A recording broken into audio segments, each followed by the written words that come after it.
great, thank you. How are you?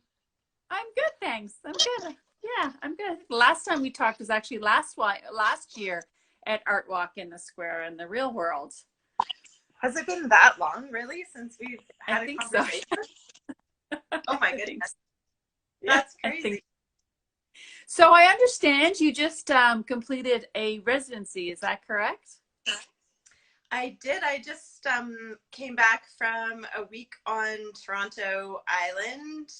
Artscape has converted the old schoolhouse there into an artist residency, as well as just studio space for artists who, I know that there's a musician who comes in from Hamilton and has his studio space there. So yeah, it was amazing. How long were you there for?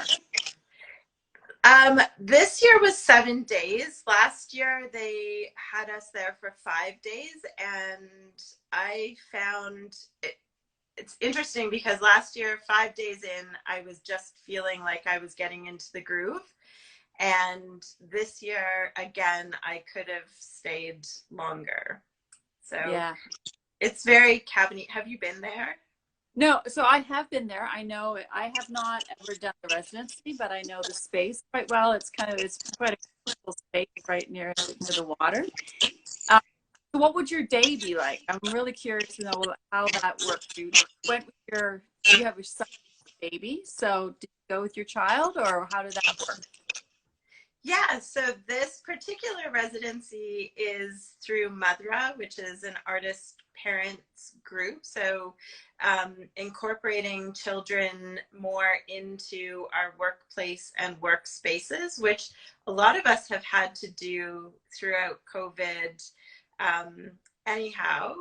But and it was different being there during COVID, where social distancing was a thing. And so the studio space last year was shared.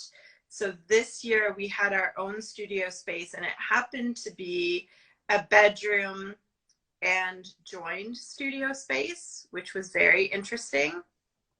So we would wake up in the morning and have breakfast, and typically at the beginning, Niles was happy to just have his breakfast and not anticipating what the day was going to look like.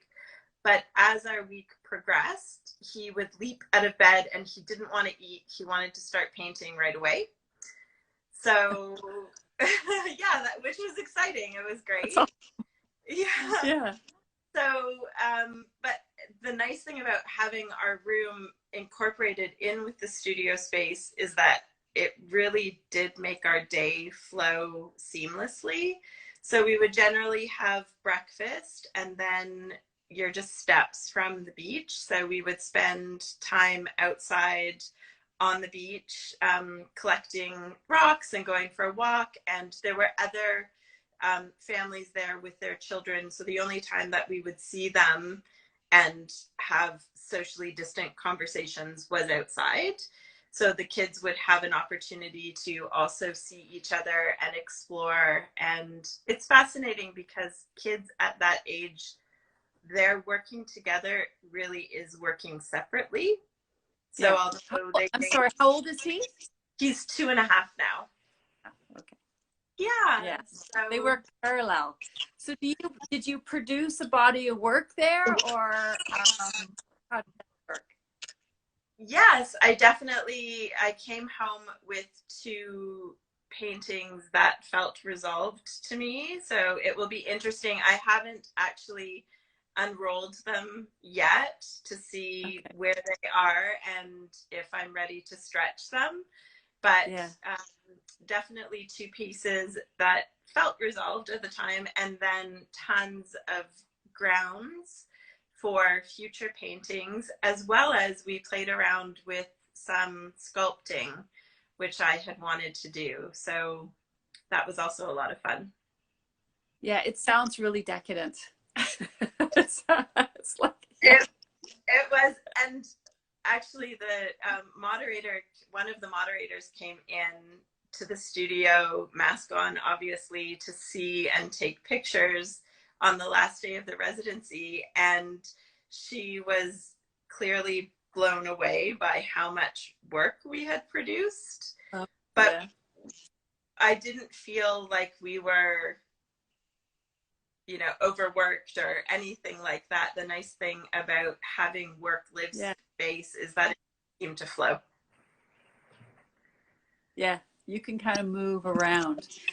That's really interesting. So talk to me a little bit about your art. I really, so your work has this childlike quality, it has a naivete to it, um, but it has, and so it has this simplicity. It's simplicity of line, it's character, and that kind of thing.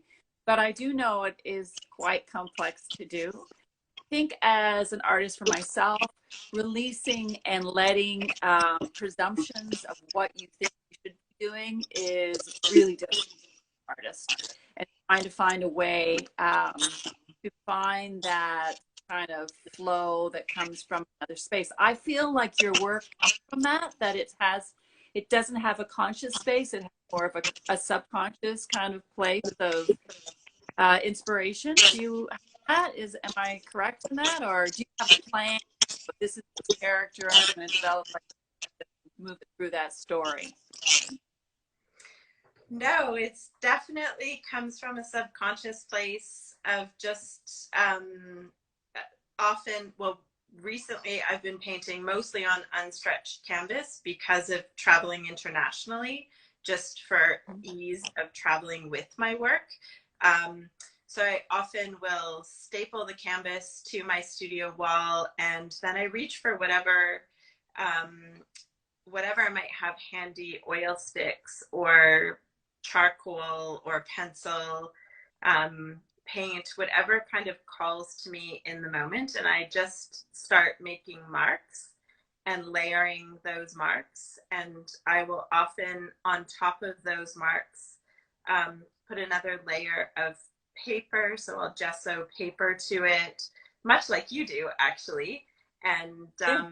Oh, and then yeah, and then start oh, making marks on that layer of paper until I've created all of these layers and textures, and I will scrape through them to reveal what's underneath. And then I sit back and look at what's on the canvas. And initially I was painting very abstracted, and then I started seeing these figures that were emerging, or these people or creatures. And so I kind of started going with the flow and just allowing those creatures to come forth, or the people to come forth in my work. So it is very meditative, and yeah. comes from a place of subconscious for sure. So I can imagine.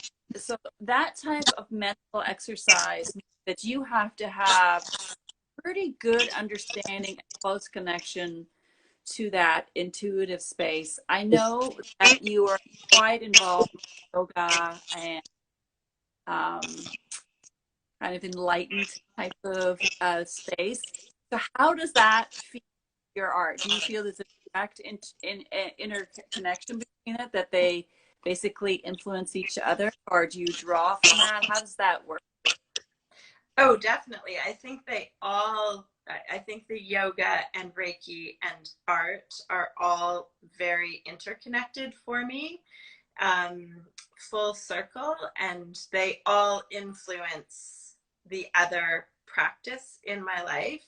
And they really are all practices of meditation and quieting the busyness in my mind, and Yeah. tapping into this heart and soul place that I wouldn't otherwise have access to. Right. Yeah. So it feeds on your mind, feeds it, and I find, I mean, for me, it's always trying to carve out time where I put stuff away and I go, okay, today is painting day, and I'm not going to think about 10 million things of marketing I have to do or stuff for Artist Network, whatever. It's all about space. And I find that a challenge. And so I've been looking at that kind of yoga and that kind of meditation to kind of really find a space of that quietness and that silence, so that your creative kind of energy can work its way through. I would imagine that, I mean, for me, I find that's the block, right? Is that there's so much stuff, it blocks that push that comes through, right? Yes, I find Yeah. I almost have to now. I'm the opposite, so I have to set aside the business portion of my work because I'm so, I know, which is very important, Yeah. but I'm so connected to I'm so connected to the process of making that it takes me away often from the other aspect. So I'm learning to be more disciplined about my time and how much time is devoted to the actual making and how much time is devoted to building a website and looking at future projects and researching. And Yeah. so, The business side to things. yes. Yeah. But initially, I will say that all of those other things were overriding all of the creation process. And so, again, it's just kind of this ebb and flow of finding the balance um, of each piece in your practice. I'm sure you have the same thing. Oh, absolutely. I find when I'm away from my work too much, the actual creating of the work, I get really unhappy. And it really, I mean, I love the marketing piece and I love talking and doing that. But at the end of the day, I've been painting for 30 years. And the reason I'm painting is because it's my space, my stories, and my people. You have figures that are part of your story too. They're actually part of my life, my imagination. So when I'm not with them and I don't work through that, it feels really lonely. so I don't know, how do you feel that? Do you have characters that kind of come and appear and reappear and you recognize them as part of your work? Absolutely. And I find it was interesting Yeah. because as part of the residency, I load up, I have the greatest partner in the world who helps me in, we pack in Rubbermaid bins and we take painting supplies over on the ferry on a dolly because Wow. I find if I'm away, I know I'm pretty committed. If I'm away from my paints for too long, I know that a week without the painting, I could be doing other art projects while I'm there, but I would really miss the medium of painting and putting that Yeah. brush to canvas or whatever the substrate is. So, and even when we've Yeah. traveled, I take a kit. I'm sure you do the same thing. Oh, A yeah. kit. No, it's all part of, or it's actually searching for galleries. It's searching for galleries and art and just being sharing some kind of space of like, oh yeah, that's what I do. They speak my language. So, you're like Yes, me. Good. So yeah, you're my tribe. Where are they? that's right. Yeah, yeah, for sure. Yeah, I So totally. I imagine, so I want to talk a little bit about the work that you have on the platform and Eventsme and virtual and the work there. Really lovely, very fresh. And I want to know, have you been working with other type of virtual platforms and other shows, or is this one of the only ones you've done? Like, how is your business being affected by how things are moving through our lives at the moment? I am finding that I am working with Saatchi Gallery. I've had an online presence with them for some time, as well as Partial Gallery here in Toronto. And I've done several virtual shows, and I am finding that people are very receptive to the virtual art experience, which Mm-hmm. really surprised me at the beginning because for me, art is something that I want to I wanted to see in person and connect with the piece face to face. In talking to clients who buy online, what they've said is, if I love a piece online, I know that I'm going to love it even more when it arrives in person. Yeah. And so I have found actually that other than my work in the galleries here in Toronto, that most of my work is selling online. And sometimes I will post things on Instagram, and including works in progress, and people will reach out and say, I love it, I would like to have it, or let me know when it's done. And my response generally to people who say, let me know when it's done, I will say, if you love it as it is now, then I will stop. Because if I go into it anymore, it's going to disappears. Yeah. That's it. And for me, it really, really disappears. You know, does. In 5 minutes. I know that. Yeah. In 5 minutes, what I have created is I've taken it in a totally different. Yeah, that must feel odd though, because I don't know about you, but I have this thing of I really don't want to show things before I'm absolutely done. Because I know I can go right in and just reconfigure everything, and it's so understanding to release when someone's ready for it. It's, I guess, part of the maturity of being an artist, right? That's part of it. So yeah, really interesting. Okay, well, thank you so much for talking to us. Talk tonight with you. I think we need to go sit and have a glass of wine. We can all be together again and have a little chat. So sounds great. It was wonderful talking to you, Cherie. Thank you very